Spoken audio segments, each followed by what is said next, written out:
사과, 우리가 죄인임을 고백하며 성경이 얘기한 대로 두 번째 죄는 장미, 황무지가 변하여 장미꽃이 피고 백합화 피고 예수 그리스도 그렇게 오실 것을 기다리며 세 번째 오늘은 빵을 달았습니다. 성경에는 빵이 나오지는 않습니다. 주식이었죠. 주식. 그쪽에는 주식인데 그 주식이라는 것이 중요합니다. 오늘 읽은 말씀에는 떡이 나옵니다. 떡은 주식이 우리에게는 아닙니다. 떡은 주식은 밥이죠. 쌀, 밥. 그래 오늘 6장 33절에 또 35절에도 그렇게 되어 있어요. 하나님의 떡은 하늘에서 내려 세상에 생명을 주는 것이라. 나는 생명의 떡이니 내게 오는 자는 결코 줄이지 아니할 터이요. 또 예수님이 마태복음 4장 4절에서는 사람이 떡으로만 살 것이 아니요 하나님의 입으로 나오는 모든 말씀으로 살 것이라. 근데 그 주식입니다. 주식이 중요해요. 주식. 여의도 주식이 아니라 우리가 식사하는 주식이 주된. 네. 그런데 서양 사람들 그 당시는 빵이 그 중동 지방에는 빵이 지금도 주식이지 않습니까? 그리고 그 영어는 그래도 브레드라고 돼 있어요. 브레드 오브 라이프. 생명의 빵. 제가 번역을 한다면 우리나라로 떡이라고 안 하고 떡은 명절 때만 쌀 모아갖고 쌀 없을 때 어떻게 떡 하나 좀 먹어보려고 그렇게 한 건데 저 같은 밥이라고 우리에게는 밥이 맞으니까. 그래서 떡보다는 매일 먹는 양식으로 의미하는 밥이 조금 더 나을 듯 싶은데요. 그거에 어쨌건 오늘같이 말씀을 읽으면 하나님의 밥은 하늘에서 내려 세상에 생명을 주는 것이라. 하나님 밥을 주신다는 거예요. 나는 세상의 밥이니 생명의 밥이니 내게 오는 자는 결코 배고프지 않을 것이다. 왜 예수님은 생명의 떡이라 생명의 밥이라 그러셨을까요? 생명의 밥이 나를 먹으라. 그렇게 그 의미는 뭘까요? 밥을 잘 먹어야 합니다. 우선 건강하려면 밥을 잘 먹어야 됩니다. 하나님께서 부여해 주신 영적인 생명이 건강해지기 위해서는 생명의 밥을 잘 먹어야 합니다. 생명은 하나님께 속해 있습니다. 하나님은 생명을 창조하시고 생명을 부여하시며 하는 생명의 하나님이십니다. 태초에 우리가 잘 아는 것처럼 성경이 늘 우리에게 그렇게 말씀하신 것처럼 우리는 흙으로 빚어졌습니다. 거기에 하나님 생기를 불어넣어 주셨어요. 숨을 불어넣어 주셔서 우리가 생명이 됐는데 죽는다는 것은 간단합니다. 간단하다가 아니라 하나님이 숨을 뽑으시면 끝나는 것입니다.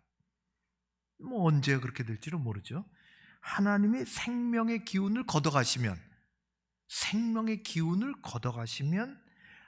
우리는 아무 의미 없는 원래 흙으로 돌아가는 것입니다. 그래서 시편 104편에는 이렇게 말씀이 있습니다. 주께서 낯을 숨기신 즉 그들이 떨고 주께서 그들의 호흡을 거두신 즉 그들이 죽어 먼지로 돌아갑니다. 호흡을 거두면 흙으로 가는 것입니다. 흙으로 가지 말아야죠. 흙으로.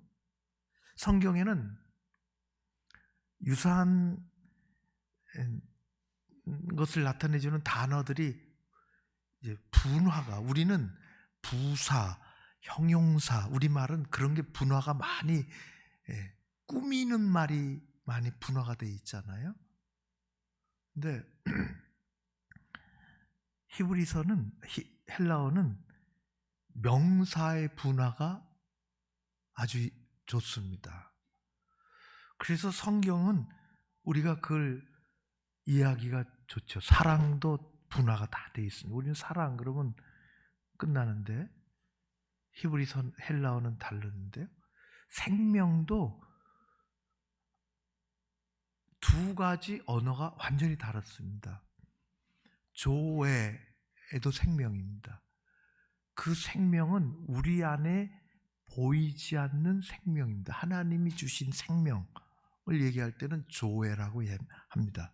원어로. 그런데 생명공학 할 때 그 생명은 우리 안의 생명하고 다릅니다. 그거는 비오스입니다. 비오스. 그게 무슨 뜻이냐면은 비오스는 바뀌어서 건강, 수명 연장, 이게 수명의 길이가 길어지는 거, 그런 거 관계, 그건 거치잖아요. 그게 잘못됐다는 것은 아닌데, 그래서 비오스는 언어의 변천을 거쳐서 오늘날에는 바이오라고 그럽니다. 많이 듣습니다. 바이오 산업은 생명 연장, 난치병을 고치는 약을 개발하고 특별한 수술 기법을 다시 발견하고 AI의 도움을 받아서 이 목숨을 연장하는 거, 그거 다 바이오입니다. 성경은 바이오를 얘기하지 않습니다. 아까 얘기한 것처럼 비오스입니다. 조회입니다. 비오스가 아니라 조회입니다. 조회는 DNA 연구나 획기적인 치료 개발을 통해서 수명 연장하는 것이 아니라 하나님으로부터 원래적으로 내려온 그 생명, 숨을 걷어가면, 하나님의 생기를 걷어가면, 보이는 숨을 걷어가면 육체가 죽지만 하나님의 보이지 않는 생기를 걷어가면 영이 죽는 것입니다. 우리가 이 땅에서 몸을 움직이고 활동하며 사는 힘은 세상의 음식에서부터 오는 것이지만, 그래서 세 끼 밥을 먹어야 되지만, 우리가 성령 안에서 생명을 누리며 사는 그 영적인 힘은 하나님에게서부터, 하나님이 주시는 그 밥에서부터 오는 것입니다. 조의 생명은 현재 이 땅에서 영원한 세계로 이어지는 생명이죠. 제게 어느 남자분이 잠깐, 자기가 바쁜 사람이니까 잠깐만 만날 수 있네요. 참, 전화를 왜 그따위로 하지? 저녁에 잠깐만 만나재요. 제가 바쁜 거는 상관없고 지가 바쁘니까 저녁에 평일날 무슨 얘기인가 자신을 잠깐 얘기하더라고요. 나는 아주 만족한 삶을 살고 부족함이 없고 굉장히 자기 바쁜 사람이고 시간 별로 내기가 어려운데 5분만 이야기할 수 있냐고. 하시라고. 부인이 이 교회 다닌대요. 이 교회가 아니고 그 교회, 자기는 교회 안 다닌대요. 그럴 것 같더라고, 얘기하는 투가. 근데 부인이 저녁 때마다 식탁에서 부인이 지혜로운 것 같아요. 식탁에서 예수 얘기를 한다는 거예요. 자기는 예수에 대해서 하나도 아는 것이 없는데 예수가 누구인지 요점을 정리해서, 자기가 바쁘니까 요점을 정리해서 한마디만 해달라. 그래서 왔다는 것입니다. 늘 저녁 밥상에서 아내가 예수 이야기를 해준다는 그에게 제가 얘기했습니다. 예수님 누구신가? 예수님은 하늘에서부터 내려온 생명의 밥입니다. 당신 저녁밥 아내가 해주시는 거 먹어야 되는 것처럼 예수 생명의 밥을 먹어야 된다. 깨닫든지 못 깨닫든지. 지가 바쁘다니까. 밥을 몇 주만 안 먹으면 얼굴이 채채해지고요. 어쩔 수 없습니다. 티가 납니다. 보입니다. 매일 예수 생명의 밥을 먹어야 우리는 살 수 있습니다. 하나님께서는 단순히 육체의 연장이 아니라 영적인 충만한 생명력을 누리며 살아갈 수 있도록 예수님을 보내주신 것입니다. 예수님이 우리의 영적인 생명을 위해서 떡으로 밥으로 오신 것입니다. 그분으로부터 우리는 조예의 생명, 비오스, 바이오 생명이 아니라 조의 생명을 받습니다. 그래야 우리는 영원한 생명을 누리며 풍성한 삶을 사는 것입니다. 풍성하다고 하는 것은 체격이 커지는 것이 아니라 내면의 이 체력이 더 커지는 것입니다. 매일의 삶에 예수님으로 말미암는 양식, 밥을 먹으며 몸도 마음도 믿음이 더욱 튼튼해지는 우리가 되어야 할 줄로 믿습니다. 그래서 먹는 것입니다. 먹을 때 배부르게 먹어야 됩니다. 맛있게 먹어야 됩니다. 두 번째, 우리가 예수 밥을 먹어야 하는 이유는 우리는 살아가면서 고난이 옵니다. 아픔이 있습니다. 위기가 있습니다. 체력이 건강해야 감기 몸살, 병원에 입원하고 다 이겨낼 수 있는 것처럼 우리의 내면이 강건해져야 예수 밥을 먹고 우리는 고난, 아픔, 위기를 이겨낼 수 있습니다. 뉴욕의 베스 이스라엘 종합병원이라는 큰 병원에 프레드 앱스타인 박사가 신경외과 분야의 세계적인 권위자인데요. 60세 의사는 절정이라고도 할 수 있는데 이분이 하이킹을 하다가 어떻게 넘어져서 뒤통수가 쪄가지고요, 뇌혈관이 파열이 돼서 26일간 혼수 상태에 있었다가 깨어났습니다. 그리고 여전히 몸은 굉장히 불편한 상태에 있는데 그런 상황 속에서 그분이 책을 썼습니다.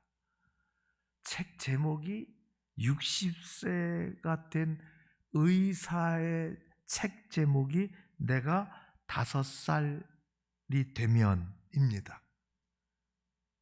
이 제목과 내용이 어떻게 나오느냐, 이 책의 주인공은 나옴이라는 4살짜리 어린애입니다. 오래전에 청년 의사였을 때 이 어린아이를 만났습니다. 4살짜리가 응급실에 혼수 상태로 실려왔는데 뇌 속에서 태어나면서 뇌 속에 종양이 있었습니다. 뇌동맥이 파열이 되고 뇌출혈이 일어나고 응급수술을 했고 수술은 잘 돼서 의식은 회복됐지만 어쩔 수 없이 의학적인 판단은 더 이상 살아갈 가망성이 없다는 것입니다. 머리에 붕대를 칭칭 감고 코와 눈만 살짝 드러낸 이 4살짜리 나오미는 의사를 깨어나서 의사 선생님 딱 만나서 하는 얘기가, 제가요 5살이 되면, 말을 걸었습니다. 5살이 되면 2발 자전거 타는 법을 배울 겁니다.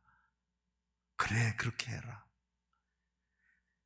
이 꼬마 숙녀는 매일 5살이 되면 뭘 하겠다고 정말 하고 싶어서 엄마에게도 얘기하고 아빠에게도 얘기하고 간호사에게도 얘기하고 찾아오는 선생님에게도 얘기하고 5살이 되면 줄넘기 하는 것을 배울 거예요. 뒤로 넘는 방법도 배울 거예요. 또 지나면은 5살이 되면 오빠처럼 만화책도 읽을 거예요. 5살이 되면 운동화 끈도 2겹으로 매는 법도 배울 거예요. 4살밖에 더 이상 못 살다는 것을 의사도 가족들도 알고 있고 나오미도 알고 있는데 이 죽음 앞에 있는 4살 어린아이는 5살의 희망을 계속 얘기합니다. 기적은 후에 일어났습니다. 놀랍게도 건강이 회복되어 4살 아이가 5살이 되고 6살이 되고 책에는 30살 어른이 될 때까지도 살았습니다. 오래전 아이와 가족의 고통을 지켜봤던 앱스타인 박사는 5살의 10배 이상을 지금 살고 있는데 자신도 몸을 잘 가눌 길이 없는 삶을 살고 있지만 나오미의 희망을 기억하며 글을 쓰고 있는 것입니다. 어려움과 고난은 특정인에게만 나타나지 않습니다. 우리의 삶 가운데는 어려움도 찾아오고 고난도 밀려옵니다. 그러나 하늘에서 온 생명의 떡, 생명의 밥 예수님은 죄인들의 구원자로 절망 가운데 희망으로 오셨습니다. 불행과 고난에 파묻히지 아니하고 우리는 희망을 노래하며 이 땅에서 살아야 하는 것입니다. 배부르게 살아야 합니다. 같은 옷을 입고 같은 그 환경 속에서 온도가 그 정도에서 배고프면 더 춥습니다. 배부르면 덜 춥습니다. 생명의 밥으로 생명의 떡으로 오신 예수로 배부르며 사는 여러분들 우리 모두 되어지기를 바랍니다. 마지막에는 약속하신 정말 복되고 번성하는 삶을 살기 위해서 우리는 예수 생명의 밥을 잘 먹어야 합니다. 리처드 폴스터라는 분이 있어요. 사람이 다 그분은 목회자들은 잘 알고 있습니다. 저도 여러 권의 책이 이 영적 훈련, 내면의 성장 이런 미국의 탁월한 전문가 목사입니다. 집필도 많이 하셨어요. 영적 훈련하고 내면의 성장, 내면이 성장해야 된다는 그 책에 보면은 챕터별로 공부하기가 참 좋게 돼 있어요. 근데 그 책에 보면은 그리스도인들이 우리가 살아가는 오늘날의 세상을 3가지로 얘기하는데요. 하나는 소란함입니다. 대단히 소란해요. 소란한 대로 가야 자기가 정신없이 뭐가 있는 것. 예수님은 소란한 곳을 피하셨습니다. 한적한 곳으로 가셨죠. 세상은 소란해요. 대단히 소란합니다. 그래서 우리는 조용할 때 일어나서 기도하고 성경 볼 그런 신앙생활 훈련도 해야 돼요. 소란하는 것은 우리 정신을 뽑아갑니다. 집중을 앗아갑니다. 소란해요. 세상에 얼마나 소란한지 몰라요. 2번째로 조급함입니다. 대단히 조급합니다. 여유로움이 없어요. 다급하죠. 조급하다. 아주 그래서 경박스럽습니다. 아주 조급하기 때문에 경박하고 그 경솔함이란 가벼움이란 그 쿤테밀란 쿤테라 왜? 그 책을 썼잖아요. 아주 경박하고 조급하고 3번째는 혼잡하다. 뒤섞여가지고 방글라데시 여러 번 갔는데요. 아이고 얼마나 혼잡한지 몰라요. 릭샤가 지나가고 자전거가 지나가고 거리에 지나가고 오리가 또 그건대로 지나가고 사람들이 뛰어가고 부둥켜 안고 가고 얼마나 혼잡한지 몰라요. 정신이 정말 없어요. 저녁에 게스트룸에 들어가서야 좀 쉬겠다. 우리가 사는 세상이 그렇다는 것입니다. 예수 밥을 잘 먹어야 되는 것입니다. 아이들이 엄마가 만들어준 건강하고 조미료를 많이 쓰지 않아서 그 입맛에 어떨지는 모르지만 건강하고 영양가 있는 엄마가 만들어준 밥을 먹어야 건강하지. 그걸 싫어하고 학교 앞에서 길거리에서 그것만 가지고 매력적인 불량식품 가지고 건강하게 자랄 수가 없습니다. 내 취향에만 맞는 이야기를 따라가는 유튜브가 아주 좋은 역할도 하지만은요, 대부분 내 취향에만 따라가는 거예요. 뭐 다 그러잖아요.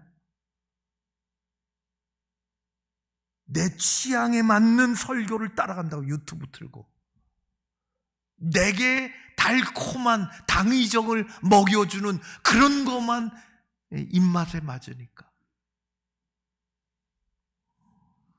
하나님의 말씀은 우리에게 책임과 그 책임에 따른 합당한 복을 책임이 있고 복을 얘기하십니다. 책임이 있고 복을 얘기하십니다. 모세오경의 마지막 책인 신명기는 마지막에 그 순서도 그렇고요. 이제 40년 광야를 지나왔잖아요. 40년 광야. 광야 생활 내내 뭐 한 겁니까? 잘해라, 훈련받아라. 왜요? 거기 들어가야 되니, 가나안 땅에. 이제 가나안 땅에 다 왔습니다. 40년 세월을 다 지났습니다. 그래서 나온 게 신명기입니다. 책 이름도 신명기예요. 그래서 다시 말씀을 받았다. 듀트로노미. 두 번째로 말씀을 다시 받았다 하는 거예요. 똑같은 내용이에요. 40년 반복한 것이 신명기 안에 다 들어가 있습니다. 거기에 복이 나옵니다. 복만 나올까요? 저주도 나옵니다. 신명기의 핵심 단어는 세 가지입니다. 세 가지. 샤마이, 자코르, 하가그입니다. 샤마이, 들어라. 유명하잖아요. 샤마이, 들으라. 믿음은 들음에서부터 나는데, 하나님의 말씀 잘 들으라. 오늘 말씀을 먹어라. 두 번째, 자코르, 기억하라. 그거 잊어버리지 마라. 기억하라. 40년을 반복하는 거예요. 신앙생활은 매일 반복이에요. 군대 들어가면은 한번 대들었다가 굉장히 혼나. 어제 했는데 왜 또 해요? 반복이야. 계속 훈련은 반복이야. 왜? 몸이 딱 뵐 때까지. 사회인의 그 습성을 버리고 몸에 툭 찔르면 필승 나우. 왜 찔러? 이렇게 안 나오고. 반복이에요. 반복. 기억하고. 몸이 기억하도록. 배드민턴 왜 잘할까요? 몸이 기억한다는 거예요. 기억하라. 마지막 하가, 지켜라. 지켜라. 들어라. 기억하라. 지켜라. 그리고 두 가지예요. 두 가지. 그렇게 하면 내 앞에 축복과 은혜의 길이 열릴 것이고, 그렇게 하지 않으면, 못하면 저주와 멸망의 길이 있다고 신명기는 얘기해 주는 것입니다. 우리는 말씀을 잘 먹어야 합니다. 그럼 우리에게 복이 있습니다. 번성하고 충만하라고 창세기에서부터 하나님은 말씀하셨습니다. 아브라함을 불러서도 똑같이 얘기하셨습니다. 번성하고 충만하라고, 하늘의 별같이 될 거라고, 복의 근원이 되라고. 여러분 모두 우리가 그렇게 되어졌으면 좋겠습니다. 하늘에서 생명의 떡으로 오신 예수님을 만난 모든 사람들은 한 사람도 부족하지 않게 살기를 하나님은 원하십니다. 죄 용서받고 병 고침받고 절망의 자리를 걷어찼으며 모두가 성령 안에서 하나님 나라의 아름다움과 풍요로움을 경험하며 사는 여러분, 우리 모두가 되었으면 좋겠습니다. 빵으로 오셨습니다. 떡으로 오셨습니다. 밥으로 오셨습니다. 먹어야 하는 것입니다. 하나님께서 에스겔 선지자에게 이렇게 얘기하셨습니다. 아주 유명한 구절인데요. 저는 오늘 한 절, 2장 8절 한 절을 읽지만은 그 앞뒤는 먹으라는 것입니다.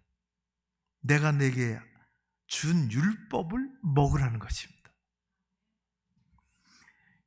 에스겔아, 너는 내 입을 벌리고 내가 네게 준 것을 먹으라. 내가 네게 들려준 것, 내가 준 율법을 먹어라. 내 입에는 달지만 속에는 쓸지 모르겠다. 내가 먹어라. 그리고 먹은 거 소화시켜서 백성들에게 가르쳐줘라. 성경은 하나님의 양식을 쳐다보는 게 아니라 먹어야 하는 것입니다. 먹는 것입니다. 소화시키는 것입니다. 내 것이 되도록 하는 것입니다. 내면의 삶이 허약함을 깨닫고 배고픔을 느껴야 밥으로 오신 예수님이 보이기 시작합니다. 생명의 떡을 잘 먹고 산다는 것은 예수님 잘 믿고 매일 예수로 산다는 것입니다. 잘 먹고 산다는 것은 예수님 말씀으로 사는 것이요, 성령 안에서 예수 은혜로 사는 것입니다. 잘 먹고 산다는 것은 그의 말씀으로 말미암아 삶의 번성함을 누리며 사는 것입니다. 대림절 세 번째 주일, 그래서 빵을 달았습니다. 예수로 만족하고 그분으로 배부르고 추운 세상 든든하게 살아가는, 풍성하게 살아가는, 그것이 하나님의 뜻입니다. 그런 우리 모두 되기를 주의 이름으로 축원합니다. 고마우신 아버지 하나님을 찬양합니다. 생명을